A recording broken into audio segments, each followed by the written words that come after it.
दोस्तों, आज की कहानी है लकड़हारा और सुनहरी कुल्हाड़ी। सालों पहले एक नगर में कुसुम नाम का एक लकड़हारा रहता था। वो रोज जंगल लकड़ी काटने के लिए जाता और उन्हें बेचकर जो कुछ पैसे मिलते उससे अपने घर के खर्चों को चलाता था। और उसकी दिनचर्या सालों से ऐसी ही चल रही थी। एक दिन लकड़हारी जंगल में बहती एक नदी के बगल में लगे एक पेड़ की टहनियों को काटने के लिए उस पर चढ़ा। उस पेड़ की लकड़ी काटते काटते उस लकड़हारे की कुल्हाड़ी नीचे गिर गई।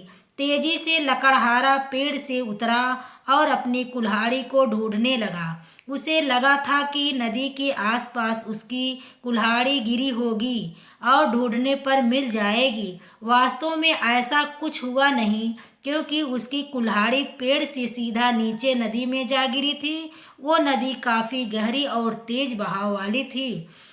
लकड़हारे ने अपनी कुल्हाड़ी को बहुत खोजा, पर वह कामयाब ना हुआ। अतः वह हार मानकर नदी किनारे बैठ गया और रोने लगा। उसके रोने की आवाज सुनकर नदी की देवी उठी और उस लकड़हारे से पूछा कि क्या हुआ।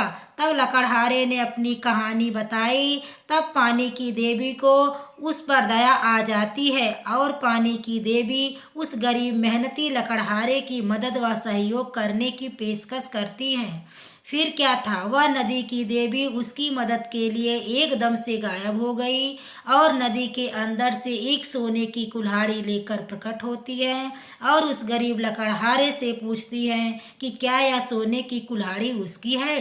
लकड़हारा इस पर उत्तर देते हुए कहता है कि नहीं, मैं तो गरीब आदमी हूँ, इसलिए यह मेरे नहीं है। तब फिर एक बार फिर नदी की देवी पानी के अंदर जाती हैं और इस बार चांदी की कुल्हाड़ी लेकर वापस लौटती हैं। लेकिन वह आदमी इस बार भी कहता है यह मेरी नहीं है। इतने के बाद उस नदी की देवी एक बार फिर न पानी में गायब हो जाती हैं और इस बार एक लोहे की कुल्हाड़ी लेकर वापस आती हैं। तभी वो गरीब लकड़हारा खुश होकर कहता है कि यह उसकी ही कुल्हाड़ी है, जिस पर नदी की देवी उस गरीब लकड़हारे पर खुश होकर सोने और चांदी दोनों कुल्हाड़ियों को उसको उपहार स्वरूप दे देती हैं। सीख: ईमानदारी सबसे उत्तम नीति है। दोस्तों, सच्चे और ईमानदार व्यक्ति की सराहना चारों तरफ होती है। इसलिए कहा गया है सत्यमेव जयते, अर्थात सत्य की ही जीत होती है। धन्यवाद।